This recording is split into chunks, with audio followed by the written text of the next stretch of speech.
봉독할 성구 요한복음 8장 47절입니다.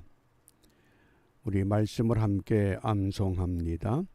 하나님께 속한 자는 하나님의 말씀을 듣나니 너희가 듣지 아니함은 하나님께 속하지 아니하였음이로다.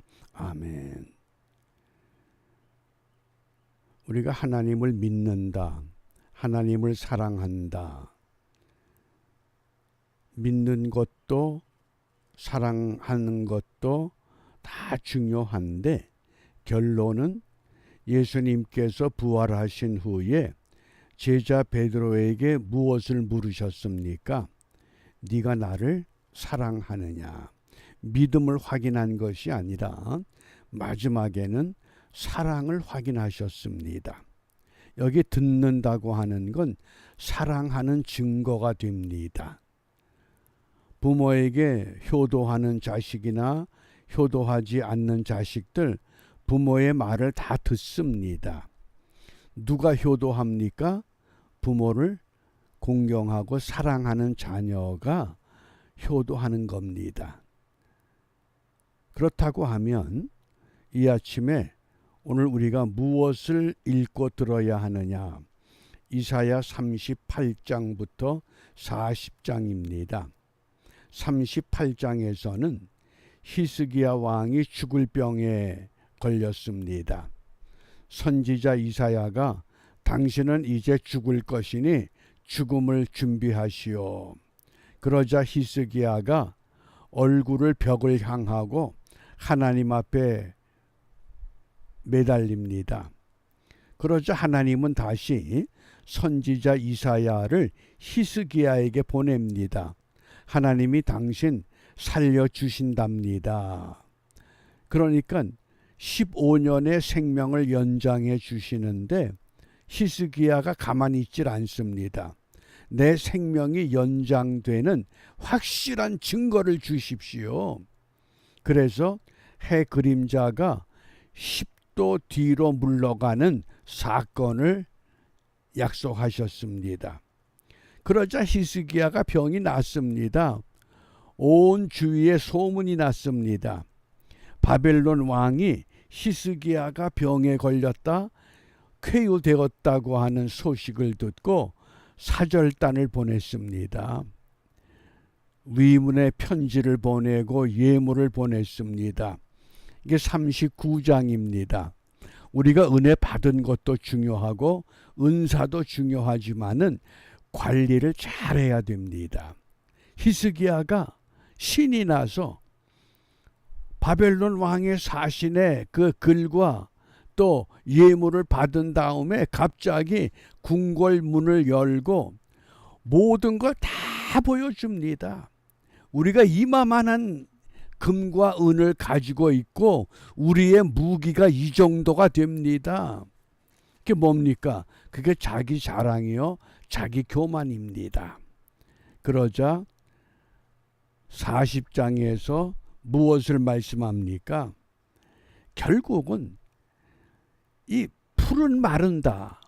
풀이 성경에서 이사야서에서 풀이 무엇을 상징합니까? 그게 인간의 약함을 오늘 우리에게 말씀한 겁니다.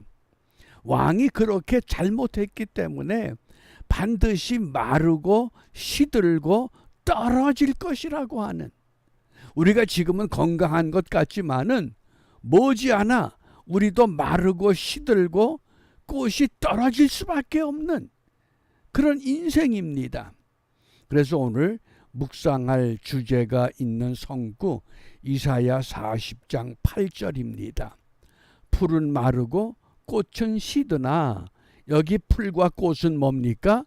히스기야 왕의 부귀영화, 또 우리 인간들의 그 육체적인 그 강건의 자랑, 이 모든 것들이 풀과 같다는 겁니다. 꽃과 같다는 겁니다. 왜? 시들어서 떨어지기 때문에. 그러나 우리 하나님의 말씀은 영영이 서리라. 새한글 성경에서는 이렇게 번역합니다. 풀은 마르고 꽃은 시들지만 우리 하나님의 말씀은 영원히 살아 있을 것입니다. 하나님의 말씀이 영원히 살아 있다. 이것이 무엇을 상징하는 겁니까? 야고보서 1장 11절에 해가 돋고 뜨거운 바람이 불어 풀을 말리우면 꽃이 떨어져 그 모양의 아름다움이 없어지나니 부한 자도 그 행하는 일에 이와 같이 쇠잔하리라. 이 땅에서 남들이 누리지 못하는 것, 오만 것 다 가지고 누릴지라도 그 결말은 무엇이다? 시든다는 겁니다. 시들어버린다. 죽을 병에서 15년 생명을 연장받았던 히스기야 왕조차도 결국은 시들어버릴 것이다. 그래서 이 시든다고 하는 것, 그러면 어떻게 시들지 않느냐? 우리가 어떻게 시들지 않겠습니까? 육신은 죽어야 됩니다. 이사야 40장 7절에 보면 풀은 마르고 꽃은 시들면 여호와의 기운이 그 위에 불미라 이 백성은 실로 풀이로다. 마르고 떨어질 수밖에 없는 연약한 질그릇 같은 풀, 하나님의 기운이 불어닥치면 아무 의미가 없습니다. 그런데 하나님이 사람을 만드실 때 어떻게 만드셨습니까? 창세기 2장 7절 여호와 하나님이 흙으로 사람을 지으시고 생기를 그 코에 불어넣으시니 사람이 살아있는 영이 됐다 그랬습니다. 짐승도 각종 새도 전부 흙으로 만들었습니다. 흙으로 만들어진 인간, 똑같은 생명이 아니라 사람에게만 생기를 주셨다고 하는 겁니다. 특별한 생명이다. 뭐 때문에? 생기 때문에. 그 생기가 얼마나 놀라운 역사를 일으킵니까? 에스겔 37장 9절 마른 뼈들이 가득한 그 골짜기에 또 내게 이르시되 인자야 너는 생기를 향하여 대언하라. 생기에게 대언하여 이르기를 주 여호와의 말씀에 생기야 사방에서부터 와서 이 사망을 당한 자에게 불어서 살게 하라. 그 가득한 마른 뼈들이 생기가 들어가기 때문에, 흙에 생기가 들어가기 때문에 살아있는 영이 되고 마른 뼈에 생기가 들어감으로 생명을 얻게 되고 하나님의 거대한 군대로 탈바꿈할 수 있다고 하는 겁니다. 우리는 풀과 같습니다. 시들고 떨어질 수밖에 없습니다. 그러나 무엇 까닭에? 생기 때문에. 그런데 하나님의 말씀이 영원하다고 하는 건 그 말씀이 곧 무엇이다? 말씀이 하나님이고 말씀이 성령이고 말씀이 생기가 되기 때문에 그렇다고 하는 결론입니다. 요한복음 1장 1절 보셔요. 우리가 하나님이 영원하다 그럴 때 그 영원의 내용이 두 가지를 가져야 됩니다. 하나는 초월성, 또 하나는 내재성입니다. 사람은 뭡니까? 사람은 이 철학자 하이데거는 시간과 존재라고 하는 그 유명한 작품에서 인간은 시간 안에서만 존재한다 그랬습니다. 그게 무슨 말입니까? 우리가 살아있다고 하는 건 현재, 지금 살아있습니다. 그런데 죽었다 그러면 뭡니까? 현재가 없습니다. 과거가 끝입니다. 미래가 없습니다. 그런데 하나님의 말씀은 영원하다고 하는 것은 시간을 초월한 겁니다. 언제부터? 태초에 말씀이 계시니라. 이 말씀이 하나님과 함께 계셨으니 이 말씀은 곧 하나님이시다. 그러니까 영원이라고 하는 것은 시간을 초월하는 것을 말합니다. 그런데 시간만 초월해 있는 것이 아니라 그 하나님이 시간 안에 임재하십니다. 어떻게 시간 안에 임재하신다고 말씀합니까? 하나님의 초월성을 먼저 우리가 인정해야 됩니다. 시편 90편 1절 2절에 주여 주는 대대에 우리의 거처가 되셨나이다. 산이 생기기 전 땅과 세계도 주께서 조성하시기 전 곧 영원부터 영원까지 주는 하나님이시니이다. 시간을 초월해 계신 그것이 영원부터 영원. 시간은 시작이 있고 하루의 시간은 하루의 시작이 있고 마무리하는 시간이 있습니다. 그런데 하나님은 시간을 초월하기 때문에 영원부터 영원까지. 그래서 모세가 도대체 당신 누굽니까? 당신을 내가 무엇이라고 설명해야 됩니까? 나는 스스로 있는 자. 이게 뭐예요? 나는 영원한 존재야. 그 뜻입니다. 그게 하나님의 영원성은 초월적인 존재. 그러나 인간은 시간 안에만 존재하기 때문에 영원을 이해를 못하는 겁니다. 개미가 무거운 짐을 짊어지고 갑니다. 사람이 개미를 붙들어서는 이쪽으로 옮겨 놓으면 개미가 볼 때 뭡니까? 이야, 내가 기적을 체험했다. 어떤 거대한 것이 나를 들어서 여기서 여기까지 순식간에 옮겨놨어. 전능하신 하나님이, 시간을 초월하신 하나님이 우리에게 하나님을 계시하기 위해서 어떤 방법을 선택하셨습니까? 시간 안으로 임재하신 겁니다. 그것이 요한복음 1장 14절입니다. 말씀이 영원히 육신이 되어 우리 가운데 거하심에 초월적인 존재가 시간 안에 임하시기 위해서 말씀이 육신이 되어 우리 가운데 거하심에 우리가 그 영광을 보니 아버지의 독생자의 영광이요 은혜와 진리가 충만하더라.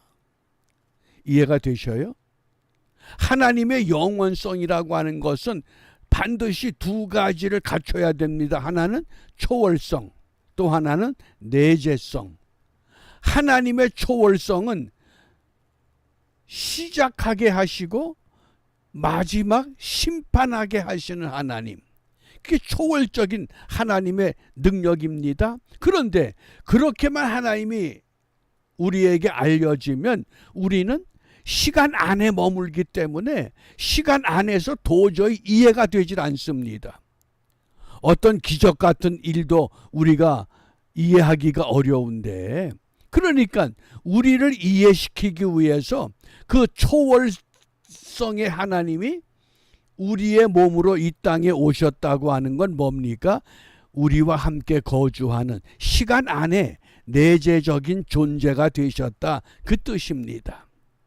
그러니까 시간을 초월하신 하나님이 시간 속에 임재하기 위해서 말씀이 육신이 되어 이 땅에 오셔서 육신의 삶을 보여주신 것.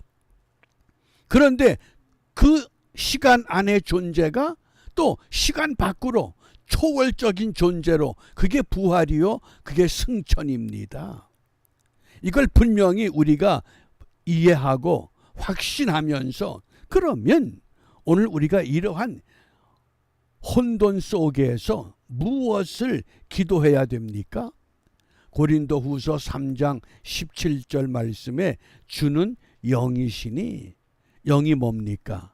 이게 초월적인 존재의 모습입니다. 그 영이 계신 곳엔 자유함이 있다. 자유가 뭡니까? 초월성과 내재성을 동시에 갖춘 삶, 그것이 자유라고 하는 겁니다. 그러므로 이 아침에 우리가 진리의 영으로 새롭게 하옵소서. 어떻게? 하나님의 말씀을 깨달아야 됩니다. 그 말씀이 문자적으로 지식적으로 정보의 확장이 아니라 내 생명에, 내 삶에 새로운 결단을 일으킬 수 있는 살아있는 생명의 말씀으로 내게 자리 잡을 때 비로소 우리는 이 땅에 머물고 제한된 삶을 살고 시간 안에 존재하는 것 같지만은 시간을 초월하는 주님의 나라, 새하늘과 새 땅을 향해서 힘차게 나아갈 수 있는 줄 압니다. 이러한 은혜를 오늘도 우리 삶에서 보여주고 증거하고 확신하며 하나님의 백성됨을 선포하는 은총의 하루가 되시기를 바랍니다. 기도하겠습니다. 은혜로우신 아버지 하나님, 감사합니다. 하나님의 영원성을 우리에게 깨우치시기 위하여 이 땅에 사람으로 오셨고 수많은 사람 선지자들을 통해 하나님의 말씀을 우리에게 전달하시고 그 말씀을 통해 진리를 깨닫고 진리를 알지니 진리가 너희를 자유케 하리라. 주의 영이 계신 곳에 자유가 있음을 약속하셨습니다. 비록 우리가 제한된 속에 갇혀 있는 것 같을지라도 자유함을 누리며 살아갈 수 있는 은혜의 하루가 되도록 축복하여 주시옵소서. 예수님 이름으로 기도합니다. 아멘.